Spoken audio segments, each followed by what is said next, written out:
Wel, bore da, croeso cynnes I chi I roedfa bore yma. Croeso cynnes iawn I chi os chi'n ymweld ni. Mae'n hyfryd cael eich cwmni chi a cwmni'n gilydd yn ni'n gweddio. Byddwn ni'n profi Dew yn agos y bore yma wrth i ni gyd addoli. Emyr sy'n arwen ni, fel chi'n gweld, a hefyd mae'r bwrdd wedi osod ar gyfer y cymyn. Ac yna os chi'n credu yn yr arglwydd Iesu Grist fel gwaredwr ac arglwydd, mae croeso I chi ymuno ni yn y cymyn nes mlaen yn yr oedfa. Ni'n cofio am Gwydion, me yn pregethu yn Resolfen heddi. Ac yna, ar ôl yr oedfa, mae paned, felly bydwch rithro bant, ac hefyd am gwarter I 12, mae'n ysgol sil i'r plant ag i'r oedolion. Ac yna, ar ôl hynny, mae'n wahoddi ar agored I fynd draw a bwyd gyda ni, gael picnic draw yn hi Emyr. Os yn gos bwyd gyda chi a chi'n dymuno dod, a ni'n dal croeso, fi'n siŵr bydd yna ddigon o fwyd I rannu ymysg yn gilydd. Felly, hynny heddi ac yna bydd oedfa prynawn yma am 5 o dan ofal Emyr oes dywau mynd. Ac yna, yn ystod yr wythnos, cwrdd gweddi nos Fawrth, am gwarter I 8 fan hyn, cyfle I drafod emyn ar-lein gyda Wyn, nos Iau, bore coffi fan hyn, bore dydd Gwener. Dwi'n mynd siŵr eto os mae clybiau plant dydd Gwener gan bod y gwyliau ysgol yn cychwyn pryd hynny. O hefyd, dydd Sul nesaf, tro ni yw helpu yn Heol Don yn cartre'r hen bobl. Fi'n siŵr bydd Gwydion yn gofyn I chi os ych chi'n gallu helpu maes o law. Ond cofiwch am hynny yn eich gweddiau ty beth, dydd Sul nesaf yn cartre hen bobl Heol Don. Cofiwch hefyd, wythnos I ddillun mae gwyliau capel. Os ydych chi heb bwcio eto, mae dal cyfle I wneud. Mae croeso I chi ymuno ni ar gyfer hynny. Hyd yn oed os chi jyst yn dod am y dydd, neu am un noson, ond o ddillun I ddi Mercher. Wythnos I ddillun tan wythnos I ddi Mercher. Mae hwnna. Mae casgliad y mis newydd yn mynd at waith Union, y coleg diwynyddol, yn ardal Pen y Bont.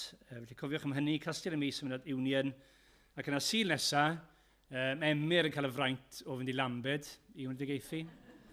And byddwn ni yn cael Rodri Glyn yn arwen ni yn yr oedfaon fan hyn. Wel, dyna'r coeddiadau. Ni yma I addoli yr arglwydd ac ein cymorth sydd yn enw'r arglwydd, creawdwr, nefoedd a deiar. A ni'n droi at y fe nawr I ddechrau'n addoliad wrth I ni weddio gyda'n gilydd. Arglwydd Dduw, at bwy arall gallwn ni droi y bore yma. Ti yw creawdwr nefoedd a deiar. Ti yw arglwydd bob peth. Ac o Dduw, ni am ddod felly o dy flaen di, I addoli di. I roi, cyfan sydd gyda ni. Dy fwyn di. Arglwydd, ni'n diolch I ti. Bod ti ddim yn unig yn fawr ac yn nerthol. Ond hefyd, dy fod ti yn un sydd yn agos ato ni. Ni wedi gweld hynny yn yr arglwydd Iesu Grist. Bod dyma un sydd yn agos at bobl gwan, pobl anghennus. Yn un sydd wedi dod I wasanaethu, I rhoi ei hun dros rai o ddim yn heiddi, dros bechaduriaid fel ni. Arglwydd, ni di llenwi ni y bore yma gyda dy ysbryd glân di. I fod yn bobl sydd yn llawn ffydd wrth I ni gannu a gweddio a gwrando ar dy air di ac wrth I ni ymateb yr hyn sydd gyda ti I ddweud wrthon ni trwy Emyr y bore yma. Arglwydd yn gweddio I ti fod gyda fe wrth I fe yn harwen ni ac I ni hefyd wrth I ni wrando ac arglwydd bydded I ti chwilio'n colonnau ni a delio gyda ni yn dyner fel dim ond ti sy'n gallu wneud. ac yn paratoi ni ar gyfer gweithredoedd da. Wyt ti wedi paratoi ni yn barod. Y gweddill y dydd hwnna ar gyfer gweddill yr wythnos. Arglwydd bydd yn addoliad ni yn dderbyniol i ti. Ac yn dod yn enw yr arglwydd Iesu Grist am bod ni eisiau mawrygu i enw fe.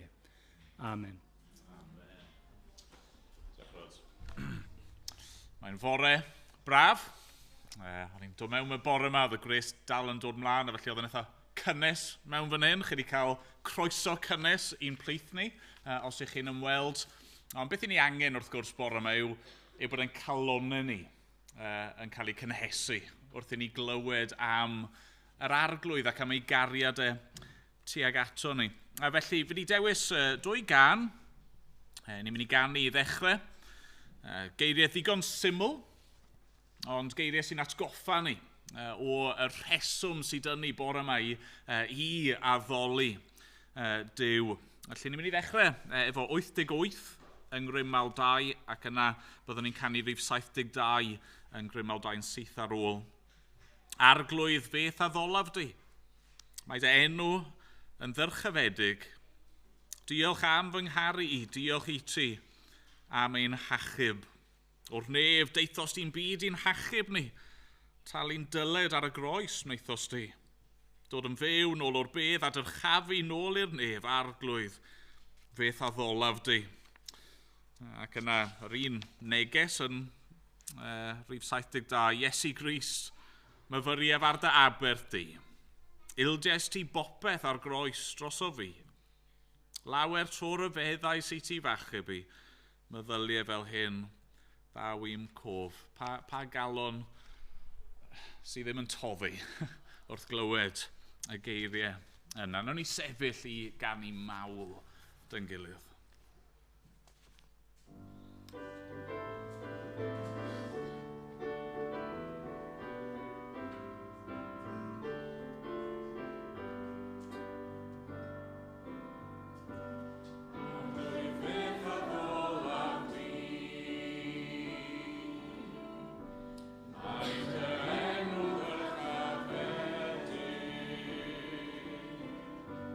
Diolch am fy ngharu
Cyfryngau bach o weddi, nhw'n ni droi at Duw eto mewn gweddi.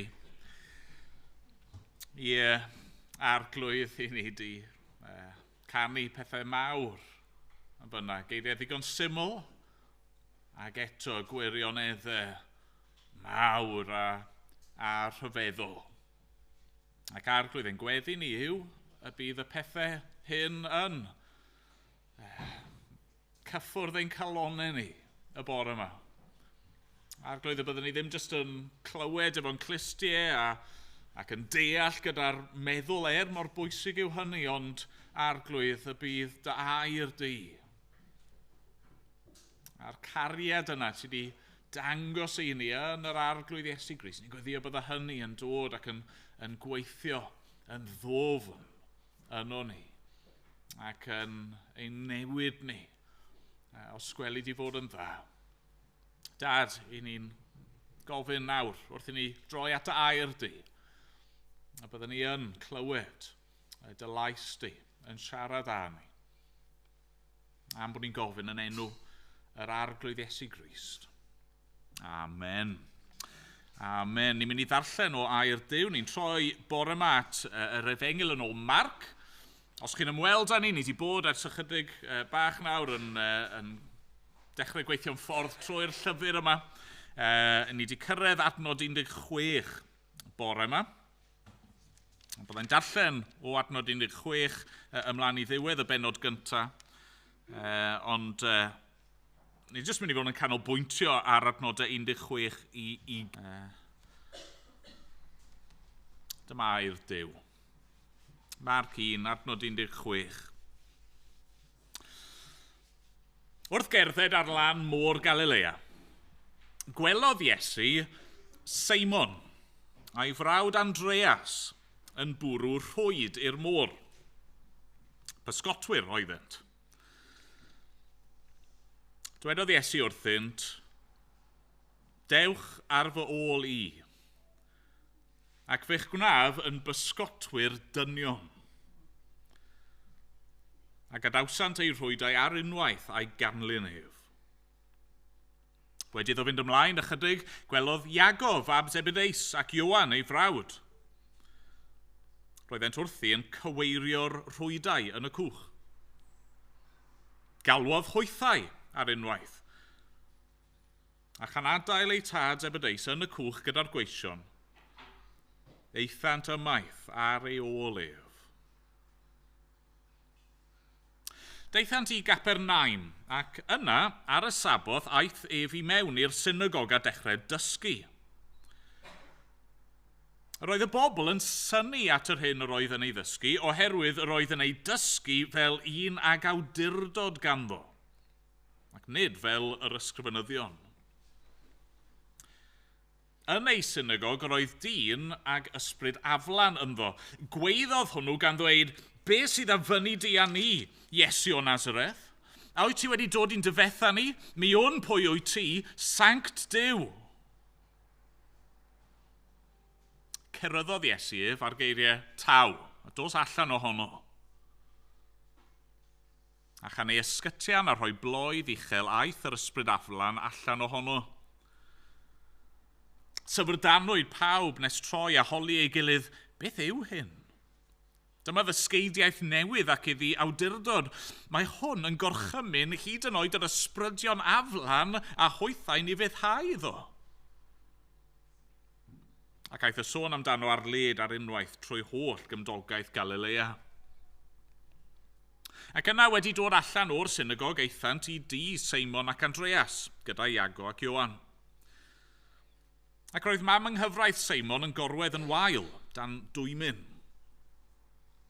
Dywedasant wrtho amdani yn ddioed, aeth yntau ati a gafael yn ei llaw a'i chodi. Gadawodd y dwymyn hi a dechreuodd hithau weini arnynt.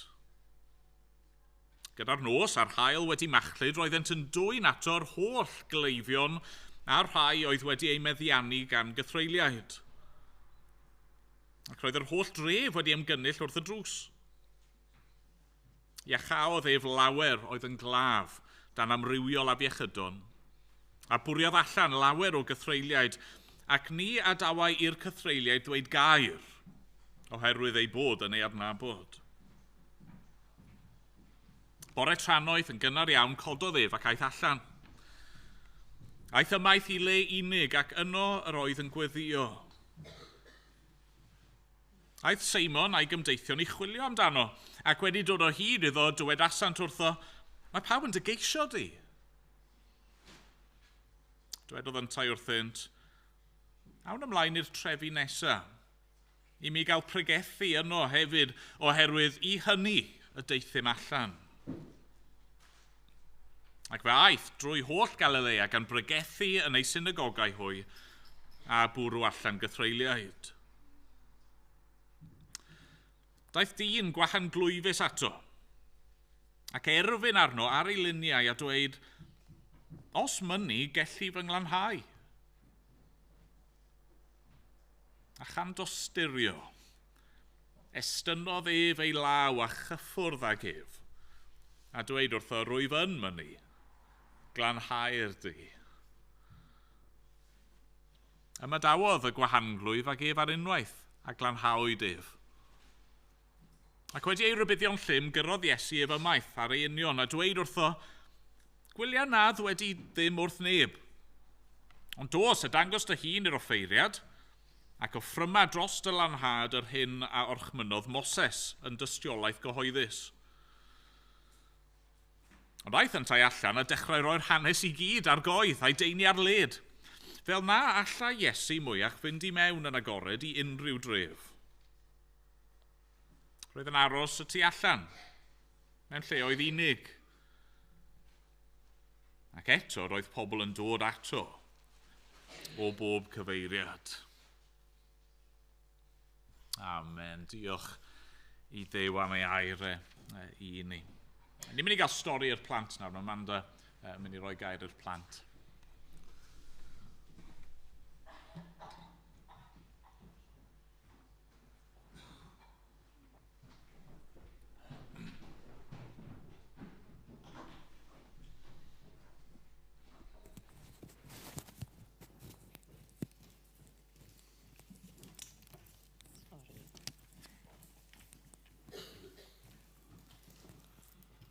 Bore da bawb. Diolch eseta. Mae yna un yn effro. O gobeithio, mewn munud byddwch chi gyd yn effro. Achos, dwi eisiau chwarae gêm gyda chi. Iawn? Pwy sydd wedi chwarae Simon Says fan hyn o'r blaen? O, gwych, gwych, gwych. Mae gynna i fersiwn bach yn wahanol. Mae Amanda'n dweud yw enw fersiwn i, iawn? Oce, felly, os angen i fi fynd dros y rheolau rhag ofn? Na, mae pawb yn sicr o'r rheolau? Iawn, felly y person ola sydd ar ei draed neu ar ei thraed sy'n ennill, ie? Ie, felly rhag ofn bod rhai yn y gynulleidfa ddim yn cofio'r gêm, felly bod yn amser hir ers nhw chwarae fe. Os byddai'n dweud wrthoch chi, mae Amanda'n dweud, mae rhaid i chi wneud y peth yna. Os ydw i'n, enghraifft, mae Amanda'n dweud, rhowch eich bawd i fyny, byddwch chi gyd yn rhoi'ch bawd i fyny. Os byddai'n dweud, rhowch eich bawd i fyny, sneb yn neud e. Okay, cofiwch i byd o gwneud. Just neud dim. Just neud dim. Just sefyll fyna yn stond. Okay? Felly, sefwch. Gwasgarwch ychydig, fi'n gweld sy'n lot fawr o le gyda ni, ond just newch yn siŵr bod digon o le ydych chi beidio taro mewn i'r person dros nesaf. O, da iawn eseta. Rai, mae Amanda'n dweud, sefwch. Oedd y game ddim cweit wedi dechrau to, ond dyna ni. Oce, iawn. Mae Amanda'n dweud gwasgarwch ychydig. Na ni, oce. Reit, oce. Felly, mae Amanda'n dweud chwifiwch eich breichiau yn yr awyr. Mae Amanda'n dweud trwch rown a dweud eich bore da wrth bawb. Na ni. Mae Amanda'n dweud trwch nôl rownd, yna ni. Mae Amanda'n dweud sticwch eich tafod allan. Sticwch eich tafod nôl mewn. Okay. Mae Amanda'n dweud, eisteddwch. Sefwch. Mae Amanda'n dweud, sefwch. Mae Amanda'n dweud, neidiwch i fyny ac i lawr. Mae Amanda'n dweud, neidiwch i fyny ac i lawr ar un goes. Mae Amanda'n dweud, trwch yn eich unfan. Trwch rown. Stopiwch. Mae Amanda'n dweud, stopiwch. Mae man dan dweud gwenwch. Mae man dan dweud gwnewch sŵn fel mochyn. Gwnewch sŵn fel llew. Rhiwch fel llew.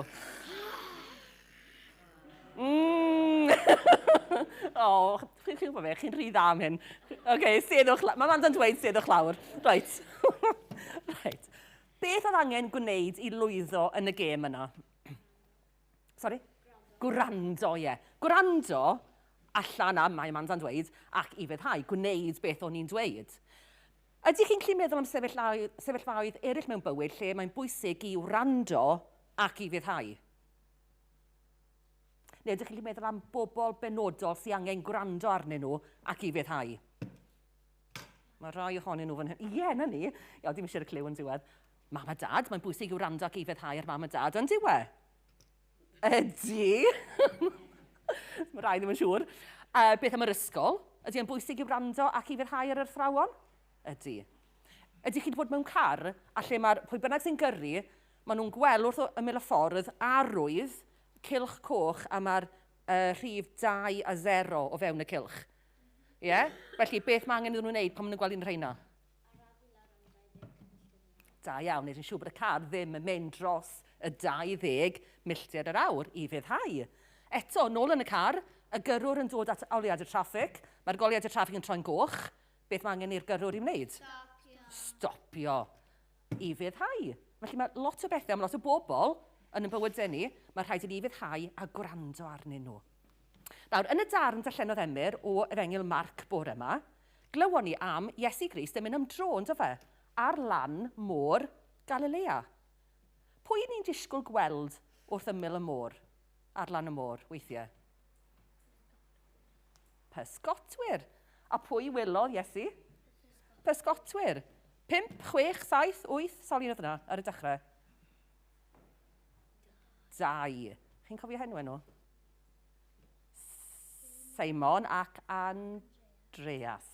A nid jyst bod nhw'n 2 pysgotwr, ond nhw'n 2 frawd hefyd. A dyna beth o'n nhw'n neud, oedd rhwydau pysgota gyda nhw, achos o'n nhw'n pysgotwyr, a nhw'n taflu'r rhwydau hyn i'r môr mwyn gallu dal... Da iawn. A chi'n gwybod beth? Yn nyddiau Iesu Grist, oedd bod yn bysgotwr yn job reit anodd. Oedd hi'n gallu bod yn beryglus ar y môr, pan o'n nhw'n mynd allan ar y môr a yna stormydd yn dod. Oedd hi'n gallu bod yn swydd flinedig hefyd, yn gorfod deffro'n gynnar yn y bore, neu gweithio'n hwyr, ac yn pysgota yn hwyr y nos i ddal y pysgod gorau. A weithiau hyd yn oed, doedden nhw ddim yn dal digon o bysgod mwyn ennill arian, mwyn cynnal eu hunain a'u teuluoedd. Felly, oedd e'n reit anodd, ond mi roedd yn waith a mi roedd yn swydd. Felly, nôl yn un nawr, Iesu yn dod ar draws Simon ac Andreas yn taflu ei rhwydau i'r môr yn pysgota, a nhw'n brysur fyna. A dyma Iesu yn dweud wrthyn nhw, dewch ar fy ôl i ac fe'ch gwnaf yn bysgotwyr dynion. Hang on. Byddech chi wedi disgwyl i Simon ac Andreas i ddweud, Iesu, dwi'n mynd gallu gweld, i ni'n brysur ar hyn o bryd, i ni'n gweithio, ni'n pysgota. Elli ti ddod nôl fori? Elli ti ddod nôl rhywbryd arall? Wnaethon nhw ddweud hynny? Na ddo. Wnaethon nhw ddweud, ni bach yn symelu, ni wedi bod yn pysgota trwy'r dydd, ro hanner awr i ni gael cawod, a wedyn newn ni ddod ar dôl di. Wnaethon nhw ddweud hynny? Na ddo. Be wnaethon nhw? Gydawon nhw i rhwydi yn syth a dilyn Iesu.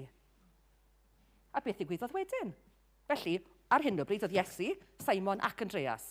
Dyma nhw'n cerdded ar hyd lan môr Galilea eto, a daethon nhw ar hyd 2 bysgotwr arall. Na tro yma, Iago a Ioan oedd enwau rhain, 2 frawd eto, a nhw yn eistedd yn y cwch, gyda'i tad, Zebedeus, a gweision.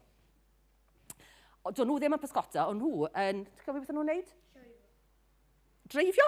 Na, ddim cweit. Ddim yn dreifio'r cwch, na. Oedd y rhwyd o'i blaen nhw, a oedd tyllen y rhwyd, felly, ond nhw'n trwsio rhwyd. Dyna beth o'n nhw'n neud. A dyma Iesu yn galw arnyn nhw hefyd. Ioan Iago, dewch a dilynwch fi. Nawr, gallen nhw hefyd fod wedi dweud, allwn ni gael ychydig o amser i feddwl am hyn, a meddwl am y cynnig. Wnaethon nhw ddweud hynny? Na ddo. Wnaethon nhw ofyn i'w tad am ganiatad i fynd a dilyn Iesu? Naddo, wnaethon nhw ddim hyd yn oed hynny. Wnaethon nhw rhoi rhwydi ar y llawr yn y cwch, gadael y cwch, neidio allan, gadael eu tad, gadael y gweision, a beth wnaethon nhw? Dilyn Iesu. A dyna sut ddath y disgyblion cyntaf i Iesu. Wnaethon nhw rando ar gwahoddiad Iesu, wnaethon nhw i fyddhau, fel wnaethoch chi yn y gêm na, a wnaethon nhw dderbyn a dilyn Iesu. Nawr, dwi'n edrych o gwmpas, sa'n credu bod unrhyw bysgotwr gyda ni heddi yn ymplith ni. Felly bod fi'n wrong, cywirwch fi ar y diwedd, os i chi yn bysgotwr, ond dwi ddim yn credu bod unrhyw bysgotwr yma heddi, ond, chi'n gwybod y peth yn newyddion gwych, mae Iesu Grist dal i wahodd pobl i ddilyn ei heddi.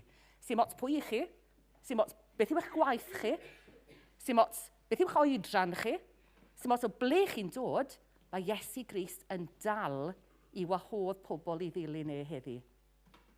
A'r cwestiwn pwysig yw hwn. Wnewch chi ddilyn esiampl y disgyblion cyntaf yna? Newch chi wrando ar beth mae Iesu'n gofyn? Newch chi dderbyn? A newch chi ddilyn Iesu Grist? Dyna'r cwestiwn pwysig i chi feddwl amdano heddi.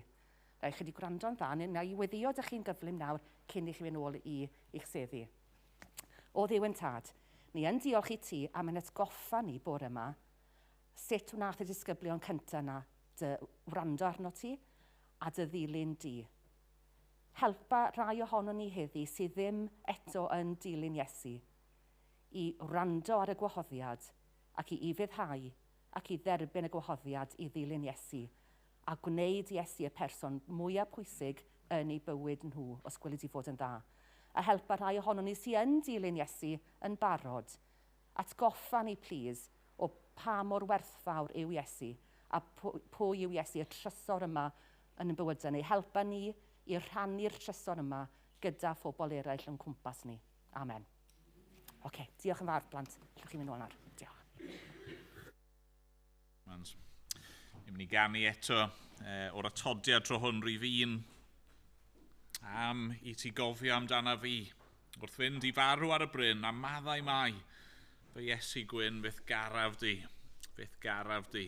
Mae'r trydydd pennill yn dweud hwn. Mor ddofn yw fy nghlwyf fe o'n am geidwad am hiacha. A'r alwad mwyn y meddyg da dof fel yr wyf. Fel oedd Amanda'n gweud, mae'r gwahoddiad yna, ydyn ni'n mynd i ymateb i'r gwahoddiad. Nawr ni sefyll i ganu dyn gilydd.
Wel, os ych chi'n ymuno â ni, wnaethon ni gyrraedd rhyw fath o uchafbwynt y tro diwetha yn adnod 15, wrth i ni weld Iesu a clywed y geiriau yma o'i wefusau mae'r amser wedi ei gyflawni, mae teyrnas Dduw wedi dod yn agos, edifarhewch a chredwch yr Efengyl.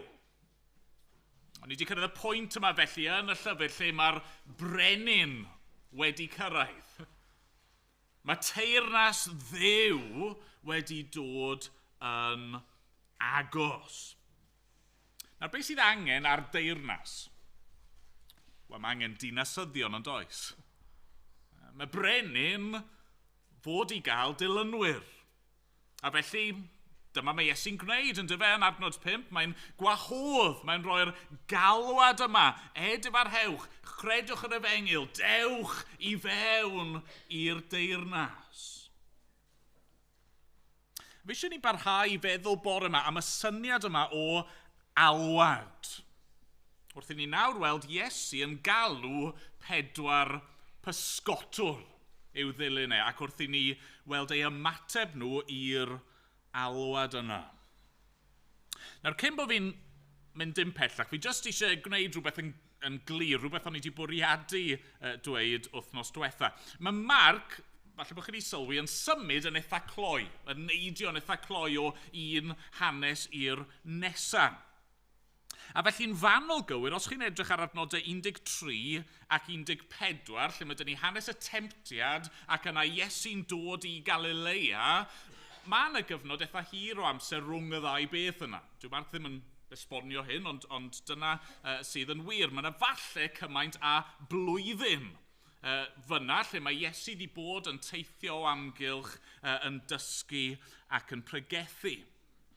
Mae'n bwysig bod ni jyst yn deall hynny felly, bach o gefndir, mae Iesu wedi cwrdd â'r dynion yma o'r blaen. Oedd Seimon ac Andreas a Iago a Ioan, o'n nhw'n gwybod yn barod pwy oedd Iesu. Right? Pan oedd e'n dod ac yn cwrdd â nhw ar y traeth fan hyn ac yn galw nhw, oedd e ddim fel pwy yw'r boi yma te, ond nhw'n gwybod. Okay? Ond nhw wedi clywed ond nhw wedi clywed amdano fe, ond nhw'n ymwybodol mai fe yw'r Meseia, brenin Duw. A fi eisiau ni fod yn glir o hynny, achos felly, beth sydd gyda ni fan hyn nawr, yn benodol yw galwad ar gyfer gwaith penodol.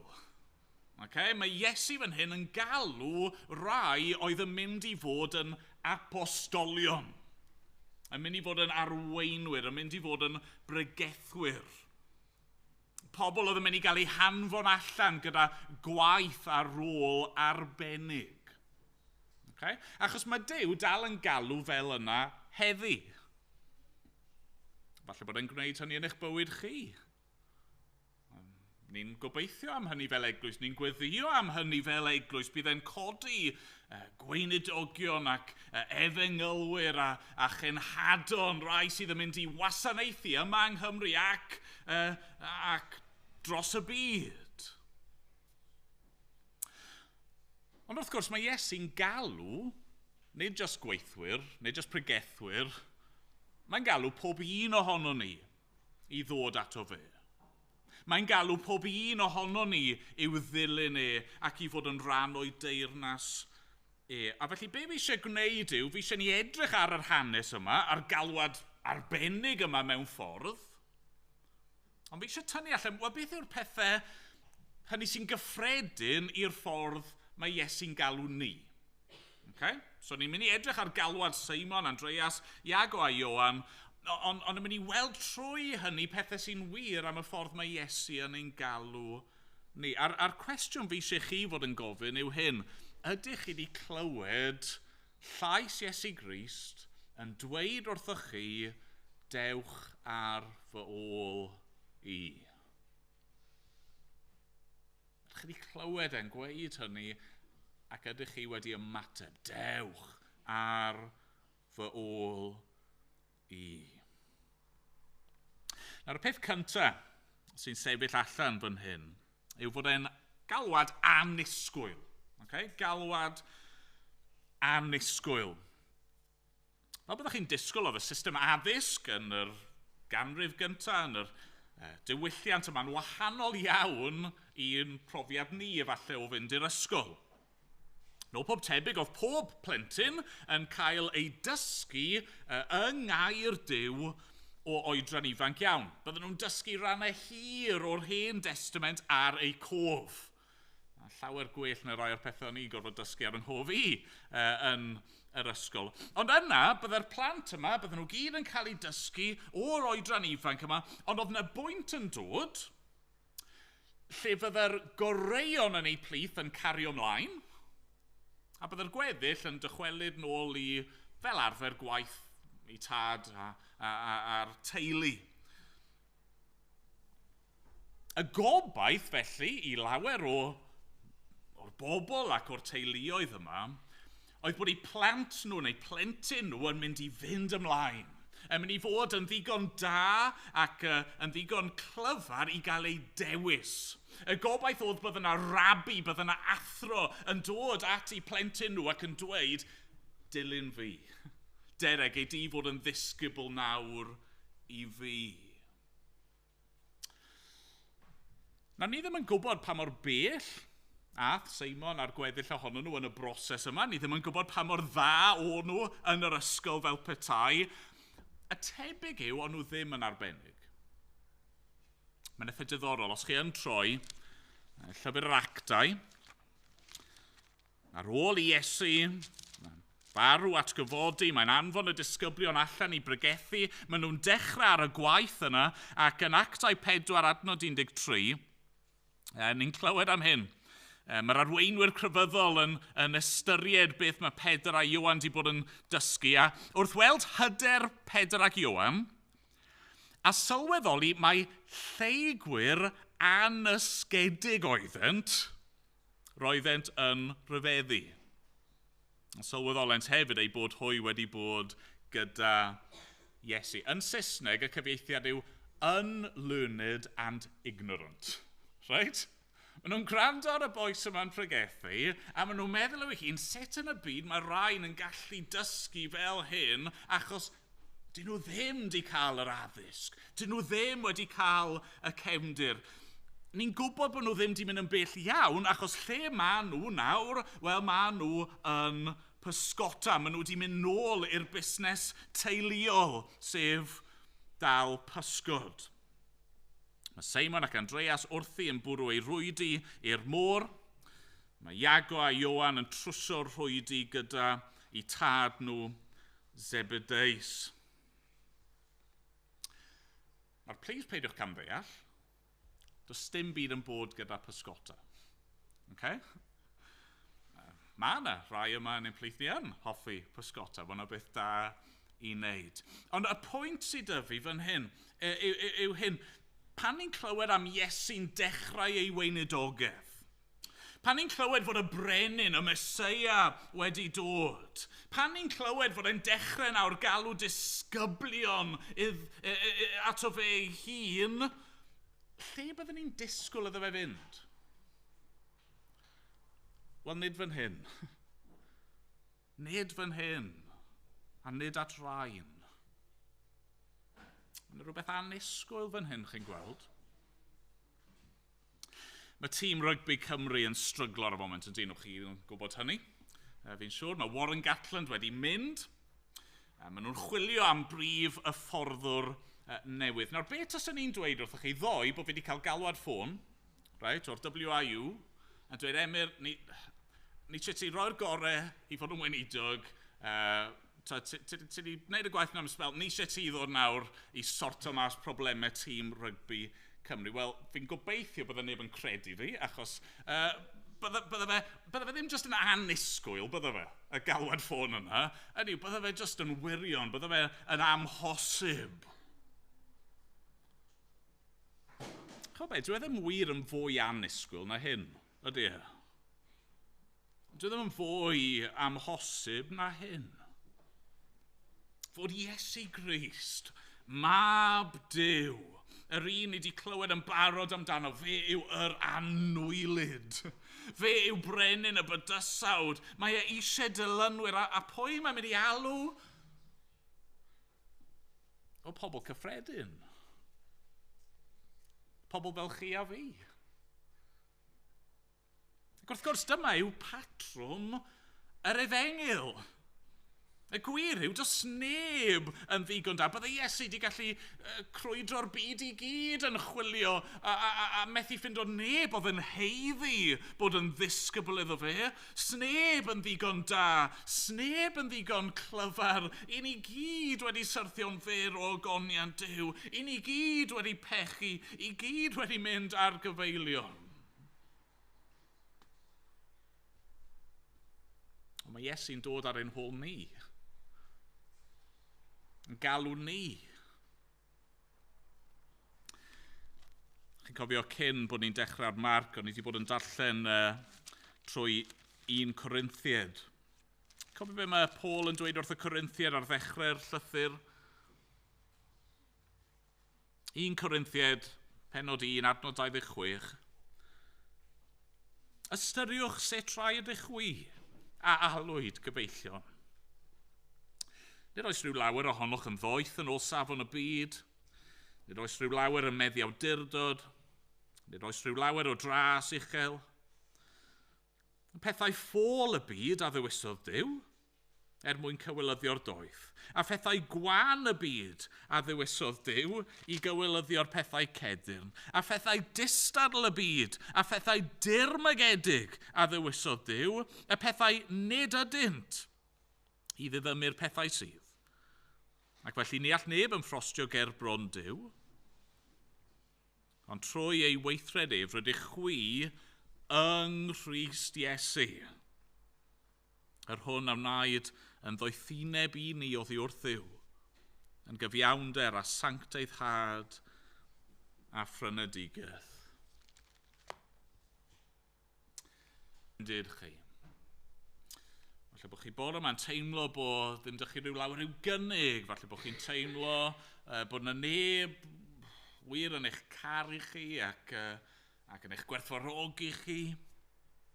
Falle oedd eich gyrfa ysgol chi ddim di mynd fel o chi a'r teulu yn gobeithio. Falle bod eich bywyd chi, eich perthnasau chi a'r holl beth eraill yma ddim wedi mynd fel roeddech chi wedi disgwyl.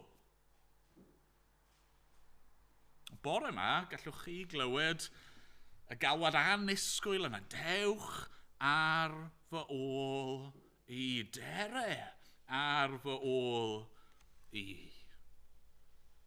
Mae Crist i dod i farw drostoch chi mwyn eich galw chi. Na'r peth cyntaf te, galwad annisgwyl. Ond yna mae'n rhywbeth arall sydd rhaid i ni ddeall am y galwad yma. Mae'n alwad costus. Galwad costus. Gallwn ni ddychmygu'r thrill felly. Mae'r dynion yma'n teimlo, mae'r lan y môr, maen nhw'n gweld yr rabi yma, yr athro yma yn dod ac yn clywed y geiriau yna, ond nhw ddim yn disgwyl byth i clywed gan rabi dewch ar fy ôl i. Mae'n siŵr bod nhw'n excited ac yn teimlo rhyw thrill. Waw, fi? Mae hwn mor annisgwyl, mae'n wych. Tybed oedd yna ymdeimlad o ofn hefyd. Achos fel fi wedi gweud, o'n nhw'n gwybod pwy oedd hwn. O'n nhw'n gwybod y pethau oedd e wedi bod yn dysgu. O'n nhw'n gwybod yr ymateb oedd e wedi cael i'w bregethu. O'n nhw'n gwybod enghraifft am y cysylltiad rhwngddo fe a Ioan Fydyddiwr oedd erbyn hyn yn y carchar am y ffordd oedd e wedi bod yn pregethu.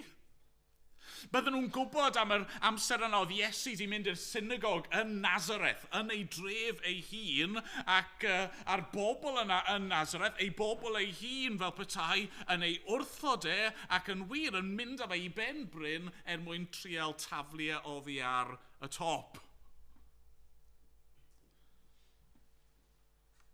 Falle nhw ddim yn sylweddoli'r cwbl, ond fi'n siŵr o'n nhw'n sylweddoli mae hwn yn beth peryglus fan hyn. Mae ymateb i'r alwad yma yn mynd i fod yn gostus. Mae ymateb a dilyn Iesu o bosib yn golygu colli popeth. A na'r gwir, ni ddim yn hollol siŵr am yr apostolion i gyd, ond ni'n gwybod am y mwyafrif, mae dyna oedd eu diwedd nhw, fe wnaethon nhw gael eu herlyd, fe wnaethon nhw gael eu carcharu, fe wnaeth y mwyafrif cael eu lladd, neu fel Iowan cael ei alltudio.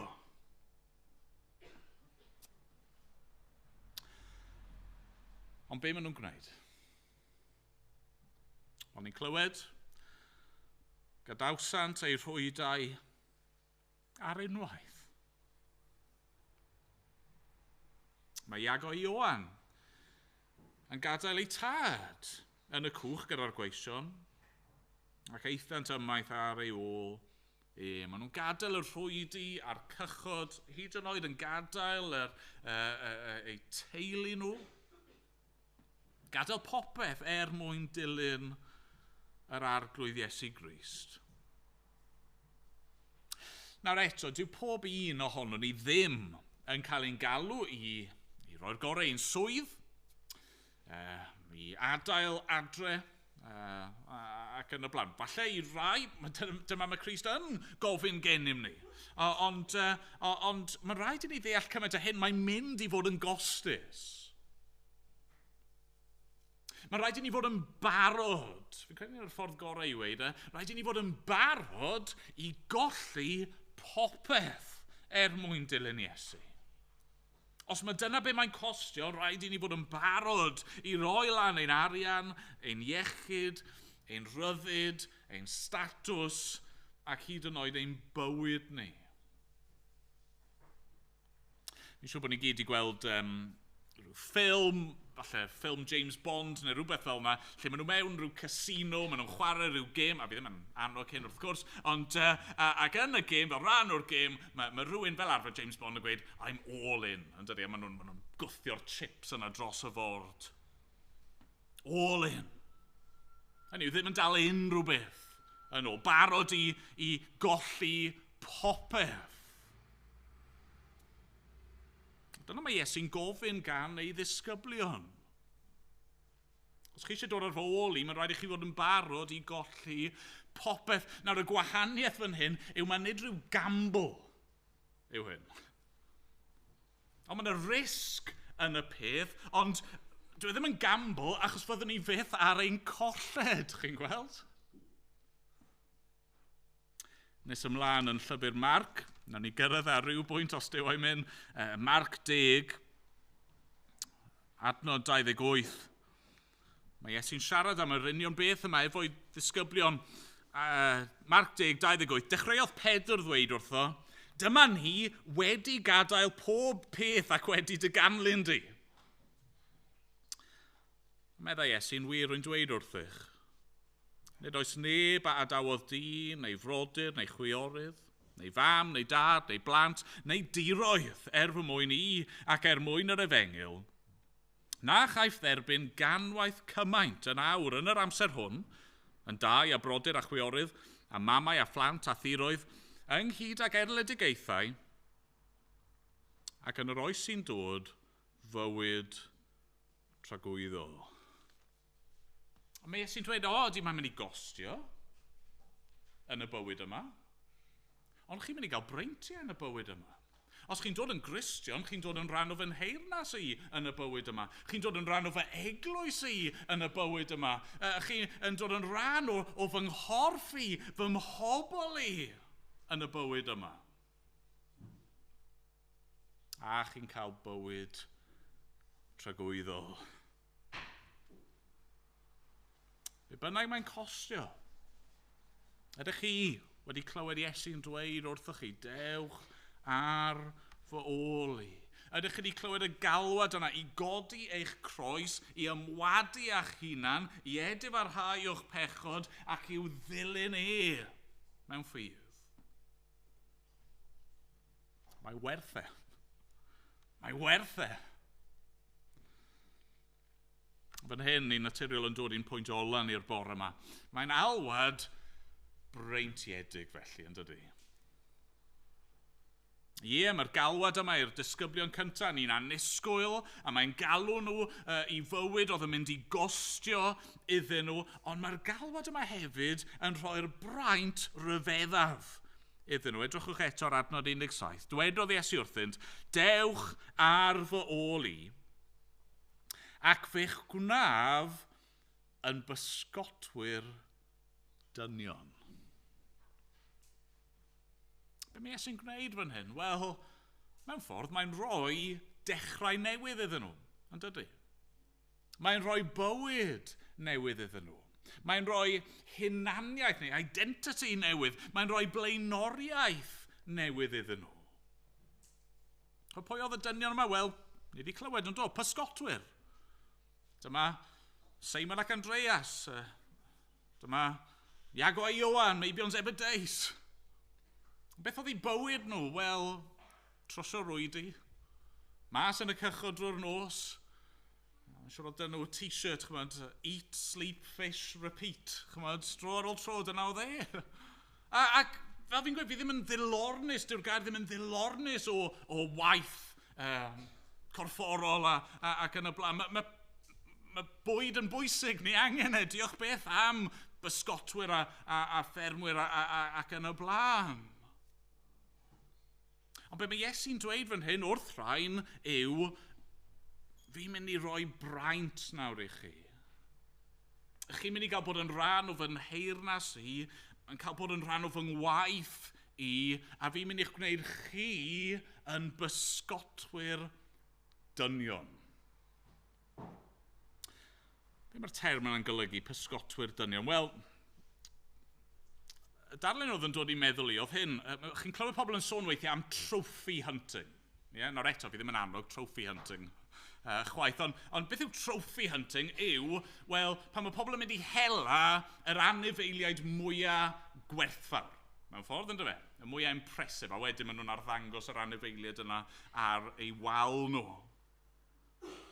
Be mae Iesu fel petai'n dweud nawr wrth rhain yw, chi wedi bod yn dal pysgod, chi wedi bod yn rhoi'ch egni chi at trwsio rwydi a gofalu am y cychod a dal y pysgod, gret. Nawr, fi eisiau chi ddal rhywbeth hyd yn oed fwy pwysig. Fi eisiau chi ddal rhywbeth mwy gwerthfawr. Chi'n mynd i ddefnyddio'ch amser a'ch egni chi nawr i fel petai taflu'r rwydau allan, taflu'r efengil allan i ddal y peth mwyaf gwerthfawr yn y bydysawd, sef pobl wedi ei creu ar lun a delw Duw.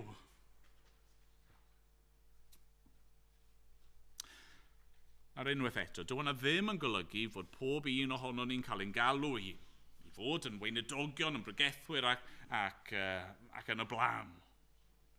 Ni ddim i gyd yn cael ein galw i wneud y gwaith yma yn yr un ffordd, ond ni gyd yn cael ein galw i fod yn rhan o'r gwaith yma.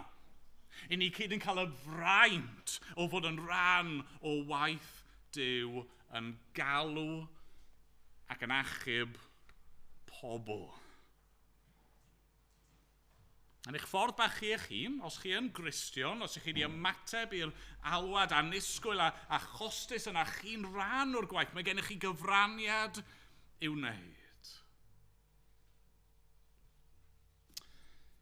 Ni'n gallu meddwl am beth i efengylu, rhannu'r efengil gyda phobl, fel rhywbeth scary, rhywbeth fi'n ofn gwneud. Mae'n gallu bod yn rhywbeth sy'n ofni ni, achos bod e'n gallu costio, ond dylswn ni feddwl fwy am y ffaith fod e'n fraint. Mae'n fraint, yn dydy? Pan fydd pethau'r byd yma, rhwydi a cychod a physgod y byd yma wedi pasio, beth sy'n mynd i fod yn sefyll am dragwyddoldeb? Wel, teyrnas Dduw.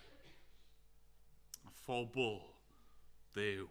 Mae gennym ni'r fraint yma'r bore yma o'i ddilyn ni a rhannu'r newyddion da amdano fe. Felly gai ofyn i chi ni ato fe ei hun.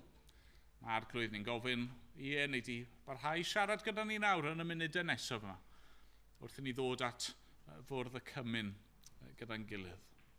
Da derbyn y mawr wyt ti'n ei heiddi. a bod ni'n gofyn yn enw Iesu. Amen. Amen.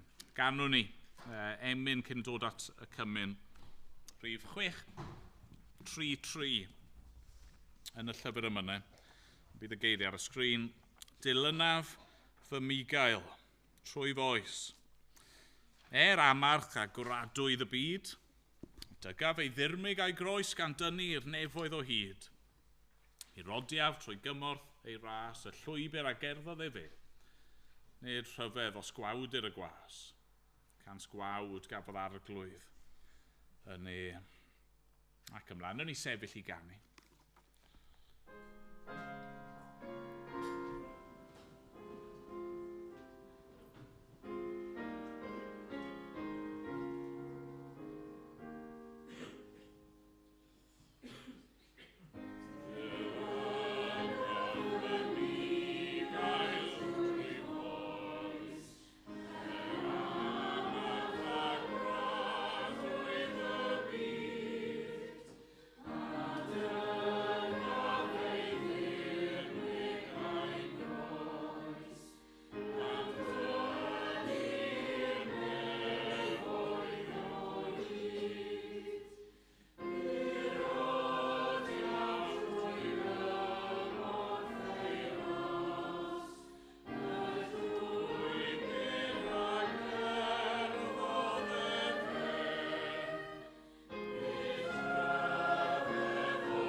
O'n i'n dod nawr at fwrdd y cymyn a mae'n rhywbeth annisgwyl fan hyn hefyd yn does. Bod Duw wedi trefnu ffordd i'n hachub ni. A'r ffordd mae'n gwneud hynny yw trwy aberth. A bod yr arglwydd Iesu Grist, y brenin mawr, y Meseia, yn achub ei bobl ac yn trechu ei elynion trwy roi ei fywyd yn aberth yn ei lle nhw. Yn caniatáu i'w hun i gael ei gymryd a'i dorri. Yn caniatáu iddyn nhw i'w gamdrinau, roi ei gorff a'i waed dros ei bobl. Mae'n rhywbeth costus fan hyn felly hefyd yn does. Hynny yw, y cost fwyaf. Iesu yn rhoi'r peth mwyaf i fywyd ei hun yn aberth drosto ni, a mae hynny'n dangos i ni, Sdim rhyfedd os mae dyna siwr nath cael ei drin, mae dyma hefyd beth gallwn ni ei ddisgwyl fel ei bobl Ond mae'n y fraint yma nawr yn does. Mae'n y fraint i ni trwy ffydd yn cael cymryd, yn cael derbyn, trwy ffydd yn cael bwydo fel petai ar yr arglwydd Iesu Grist a derbyn nerth nawr i'w ddilyn a beth bynnag a ddaw. Felly, os ych chi yn Gristion, ni'n gwahodd chi, sy'n rhaid chi fod yn aelod o'r eglwys hon, ni'n gwahodd chi i gymryd ac i fwyta ac yfed mewn diolchgarwch a llawenydd. Os ych chi ddim yn Gristion, neu os ych chi ddim yn siŵr lle chi'n sefyll ger bron Duw, ni'n gofyn i chi beidio cymryd. Sdim eisiau chi teimlo embarrass na mynd mas, na dim byd fel yna. Mae croeso, ni'n falch bod chi yma. Ond dyw just bita ag yfed ddim yn eich helpu chi. Nid dyna sydd angen. Chi angen be mae'r arwyddion yma'n pwyntio atyn nhw, sef Crist. Chi angen ffydd ynddo fe. Mae rhain, y bara a'r gwyn yma, fel petai'n eich gwahodd chi, ond cyn bod chi'n cymryd, mae eisiau chi ymateb i'r gwahoddiad yna. Dewch ar fy ôl i. A felly, os chi ddim yn Gristion, be ni'n gofyn yw, just cymrwch y munudau nesaf yma i geisio Duw. Gweddiwch, meddyliwch am yr hyn i wedi glywed bore yma, a falle, yn y munudau nesaf yma, dynyddio'r amser i ymateb i wahoddiad yr arglwydd. Fel bob amser, mae'r bara yn ddi-gluten, mae'r ddiod yn ddi-alcohol, felly dydy hynny ddim yn rwystyr i neb. Mae Rodri mynd i weddio, roi diolch am y bara a'r gwyn. Nawn ni ddosbarthu y cwbl ac yna na i esbonio wrth i ni fynd ymlaen, wrth i ni fwyta ac yfed gyda'n gilydd. Diolch, Rod. Yn i weddio. O Dduw Dad, ni yn diolch i ti am yr arglwydd Iesu Grist. Ni'n diolch i ti bod oedd yn gyfoethog wedi dod at rai clawd fel ni. A wir yn diolch i ti bod ddim yn unig wedi dod at rai clawd, ond bod ei hun wedi dod yn glawd. Yn wir wedi rhoi pob peth i fyny. Y gogoniant yn efoedd, y clod a mawl yr angylion, y perthynas perffaith o gariad gyda'r tad, ac eto wedi rhoi hynny i gyd, ac yn gwynebu nid yn unig gwawd, gwawd ni, ond melltith y tad am ein pechod ni. O, arglwydd Dduw, ni'n diolch i ti bod wedi cyfri'r gost ac wedi rhoi ei hun yn fodlon yn ein lle ni.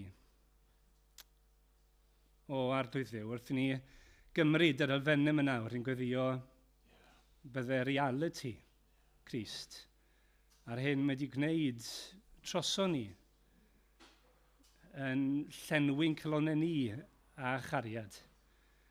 Ni'n diolch i ti bod wedi gwynebu'r cyfan mwyn y llawenydd o ddiflanau. A nawr bod ni yn rhyfeddol yn cael rhannu yn y llawenydd hwnnw hyd yn oed. O arglwydd, llenwa'n calonau a llawenydd wrth i ni gymryd y bara a'r gwyn. O Dduw, ni'n diolch i ti bod gyda ni un sydd yn galw ni, sydd yn caru maddau i ni. Un sydd am rhoi bywyd newydd i ni. O Dduw, ni'n gweddio am nerth a ffydd i ymateb yn gywir i'r arglwydd Iesu Grist. O arglwydd, rhod ysbryd i nawr felly i wneud hynny mwyn clod a mawl iddo fe. Amen.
Apostol Paul yn ysgrifennu at yr eglwys yng Nghorynth. Fe dderbyniais i, oddi wrth yr arglwydd, yr hyn hefyd a droddodais i chwi. I'r arglwydd Iesu yn nos y brydychwyd ef gymryd bara, ac wedi ddo ddiolch fe'i torodd a dweud, hwn yw fy nghorff sydd eich mwyn chwi. Gwnewch hyn cof amdanaf. Nawr ni fwyta'r bara gyda'n gilydd.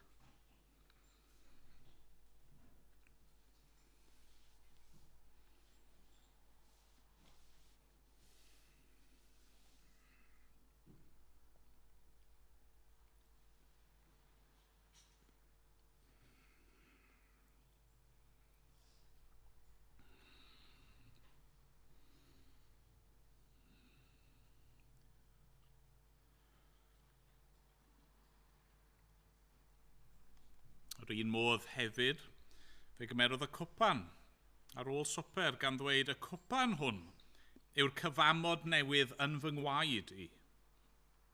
Gwnewch hyn bob tro ar yfwch ef cof amdanaf. Oherwydd bob tro byddwch yn bwyta'r bara hwn ac yn yfed y cwpan hwn, yr ydych yn cyhoeddi marwolaeth yr arglwydd hyd nes y daw. Gwnewch ni yfed efo'n gilydd.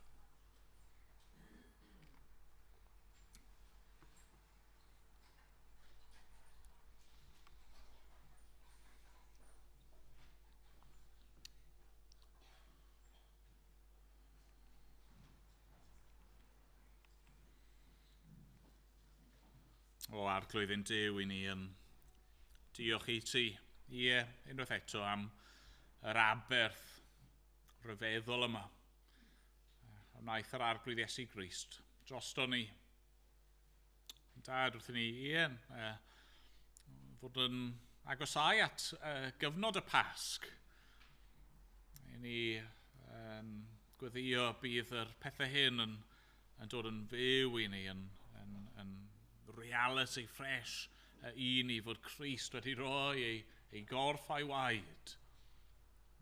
Mwyn gallu'n galw ni yn bobl iddo fe. Mwyn i ni allu fod yn ddisgyblion iddo fe. Dad, helpa ni felly fod yn barod i adael y cwbl ac i gredu yr newyddion da yma ac i ronerthu ni i dy wasanaethu di. Dad, clyw ein gweddi am bod ni'n gofyn yn enw ac yn heiddiant yr arglwydd Iesu Grist. Amen. Amen. Ganon ni emyn wrth i ni orffen. Emyn ni'n aml yn canu adeg bedydd, ond yn addas iawn gyda swper yr arglwydd hefyd ac yn arbennig gyda'n testun bore yma. Mi glywaf dyna'r lais yn galw arna fi i ddod a golchi meiau i gyd yn afon Calfari. Arglwydd, dyma fi ar dy alwad di. Nawn ni sefyll i ganu.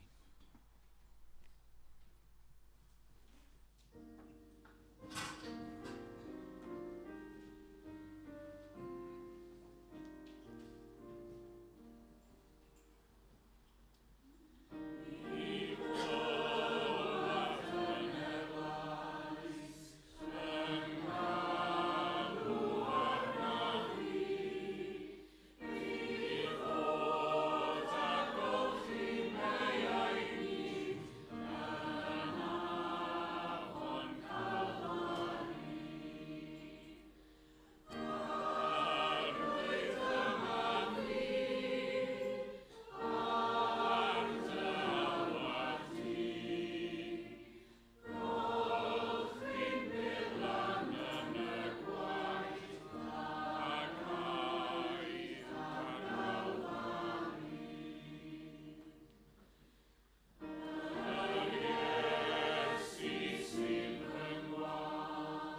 nawr bydded i ras ein harglwydd Iesu Grist, a chariad Duw, a chymdeithas yr ysbryd glân, i fod gyda bob un ohono ni, o'r awr hon ac hyd byth.